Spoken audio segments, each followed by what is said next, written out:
আজকে আপনাদের কাছে নিবেদন অসীম চৌধুরীর লেখা বাংলো লা বিচু। শুরু হচ্ছে আজকের গল্প অসীম চৌধুরীর বাংলো লা বিচু।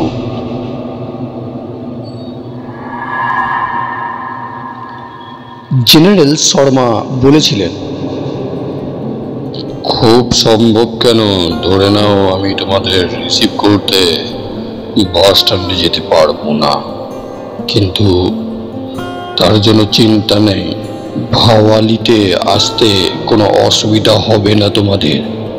আমি যা বলছি শুধু খাতায় নোট করে নাও। শুভ্রা খাতা ডট পেন এনে বললুন, লেখো নয়নিতাল এক্সপ্রেসে চেপে হলদিয়ানিতে নামবে। মনে রেখো কাঠগুদাম নয়, কাঠগুদাম হলদিয়ানির আগের স্টেশন। সন্ধ্যেবেলা যেখানে পৌঁছে একটা হোটেলে রাতটুকু বিশ্রাম নিয়ে নেবে। অনেক হোটেল পাবে, ওরা সকলেই আমাকে চেনে। হলদিয়ানি থেকে সকাল 7:30 বা 8টার সময় গোয়ালদাম যাওয়ার বাস আছে। বাস ভাওয়ালি, গরম পানি, আলমোড়া, কৌশানি, গরুর, বৈজনাথ হয়ে গোয়ালদাম পৌঁছায় বিকেলে। তোমরা যখন ভাওয়ালি আসছো তখন ভাওয়ালিতে নামবে। বাস স্ট্যান্ডে থাকবে আমার সাদা রঙার একটা jeep, number DD1450। No problem. Baishakhi একটু ভীতু মেয়ে, বিয়ে ফাইনাল ইয়ার দিচ্ছে। দেখতে শুনতে বেশ ভালো, লেখাপড়ায় চৌকস, গান গাইতে নাচতে পারে। দোষের মধ্যে শুধু একটু ভয় কাতুরে। তাই শুভ্রা কাবেরী, সুমন্ত্র আর বিক্রমকে দলে নিতে চায়নি। বেচারি রাত্রি হলে একা অন্ধকারে ঘরে ঢোকে না, সারা রাত ঘরে আলো জেলে ঘুমোয়। বাঘের চেয়ে ওর ভূতের ভয় বেশি, কিন্তু তাকে না নিয়েও উপায় নেই।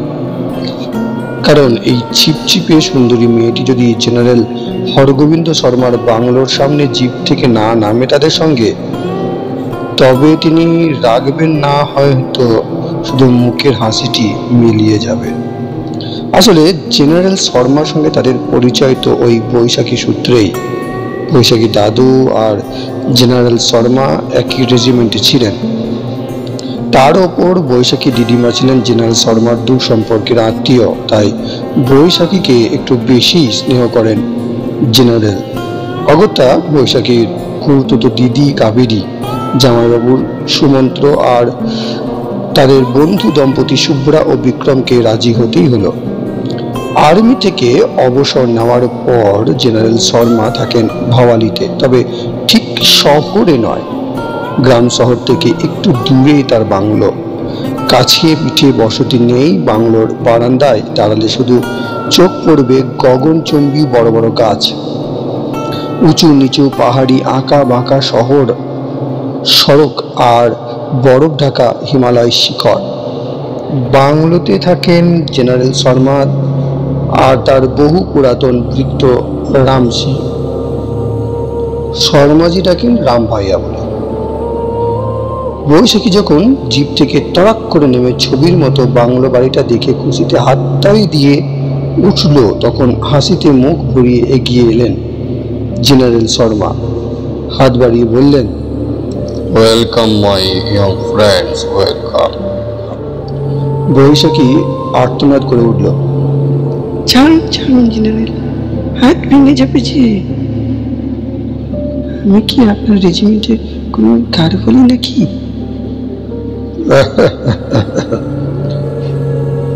হেসে জেনারেল ডাক দিলেন, রাম ভাইয়া, ওদের সামান নামাও, তারপর সবাইকে নিয়ে চলো বাংলোর ভিতরে। কাবেরী হাতের ব্যাগটা ডাইনিং টেবিলে নামিয়ে বলল, এবারে আর গোলতাপ্পি নয়, সত্যিকারের ভূতের গল্প বলতে হবে। কিন্তু যারা ভূতের ভয় পায় তারা লেপের তলায় থেকে সীতারাম সীতারাম জপ করতে পারে। কাবেরী আর চোখে বৈশাখীর দিকে তাকালো। জেনারেল শর্মা সদর দরজার লিনটালের ঠিক উপরে দেয়াল ঘড়ির দিকে তাকালেন, তারপর বললেন, এখন যে যার বেডরুমে বেছে নিয়ে স্নান টান সেরে ফেলো, তারপর লাঞ্চ সেরে ঘুমিয়ে নাও। দেন রাত্রে ডিনার খেতে খেতে বা খাবার পর গল্প বলা হবে। জেনারেল শর্মার বাংলোর ডাইনিং রুমটা গোল, তাকে ঘিরে ঘর, চারপাশটা bedroom, kitchen, pantry, dressing room, reading room. Dining room থেকেই ইবোনাইটের ব্যানিস্টারওয়ালা সিঁড়ি উঠে গেছে দোতলা ছাদে। ছাদেও একটা বড় গোছের বেডরুম, কোনো ঘরই ফাঁকা নয় সেখানে, সেটি প্রয়োজন দিয়ে সাজানো, সবই ঝকঝকে।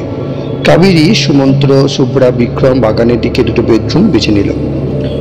মুখ ভার করলো বৈশাখী। না রে, সবাই বেশ ভালো ভালো ঘর বেছে নিলে, আর আমারটা রান্নাঘরের পাশে। ক্ষুণ্ণ মনে বৈশাখী চলে এলো নিজের ঘরে।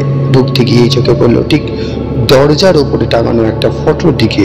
ফটোটা সুন্দরী এক ইংরেজ কিশোরীর, এক মাথা কোকড়া চুল দুলিয়ে যেন হাসছে। বহু বছর আগেকার ফটো, সন্দেহ নেই, কিন্তু অসম্ভব রকম জীবন্ত।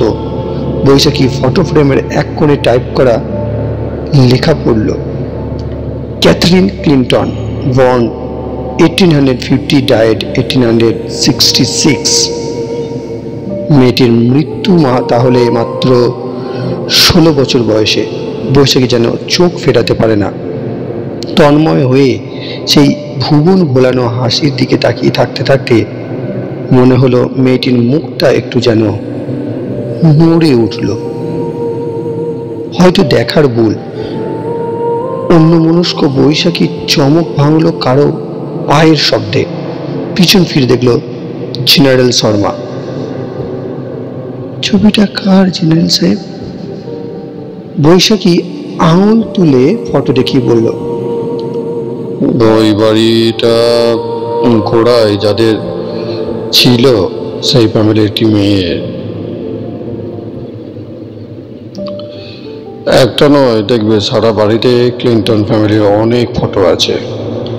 এখানে যা যা ফার্নিচার, রান্নাঘরে কাঁচের বাসনপত্র দেখবে, সবই সেই ক্লিন্টন ফ্যামিলির। আমার ঘরে মিসেস রোজা ক্লিন্টনের পিয়ানো আছে, আর তোমার ঘরে রাখা আছে ক্যাথরিন ক্লিন্টনের অর্গানটা। এনিওয়ে, পরে সব কথা হবে। এখন তোমরা স্নান টান সেরে নাও, লাঞ্চের সময় রাম ভাই কিন্তু কলিং বেল বাজাবে, চটপট চলে আসতে হবে কিন্তু। যে যার পছন্দ করা ঘরে চলে গেল। ঘরে ঢুকে বৈশাখীর মন খুশিতে ভরে গেল। বড় বড় 3টে জানালা, কাঁচের পাল্লা, ঘরজোড়া কার্পেট, মেঝে পর্যন্ত লুটানো দামি কাপড়ের পর্দা, দেওয়ালে ভর্তি সিপিআর রং হয়ে যাওয়া বিদেশি ফটো, নেপালি ডিজাইনের। এখানে খাটের একধারে সেই ক্যাথরিন ক্লিন্টনেরই একটা ফুল সাইজের ফটো, পাশে এক বৃদ্ধা, মুখের মিল আছে ক্যাথরিনের সঙ্গে। ফটোটার তলায় মোটা নিব দিয়ে চাইনিজ ইঙ্কে লেখা, oh my dearest granny, where are you. ফটোটা দেখতে দেখতে বৈশাখী মনে হলো ক্যাথরিন যেন কাঁদছে, বড় বড় 2 চোখ দিয়ে জল গড়িয়ে পড়ছে। বৈশাখীর সারা দেহ শিরশির করে উঠল। মনে হলো মেয়েটি যেন হাত বাড়িয়ে ওকে ডাকছে। ডান হাতটা ফটো থেকে একটু একটু করে এগিয়ে আসছে। কানে কাছে শুনতে পেল একটি কিশোরী মেয়ের মিষ্টি গলা, গ্র্যানি, ও granny, I love you, I can't live you without you, without you, without you. শেষ হলো আজকের প্রথম পর্ব গল্পের। পরবর্তী পর্ব দেখার জন্য অতি অবশ্যই চ্যানেলটির সঙ্গে জুড়ে থাকুন। ধন্যবাদ।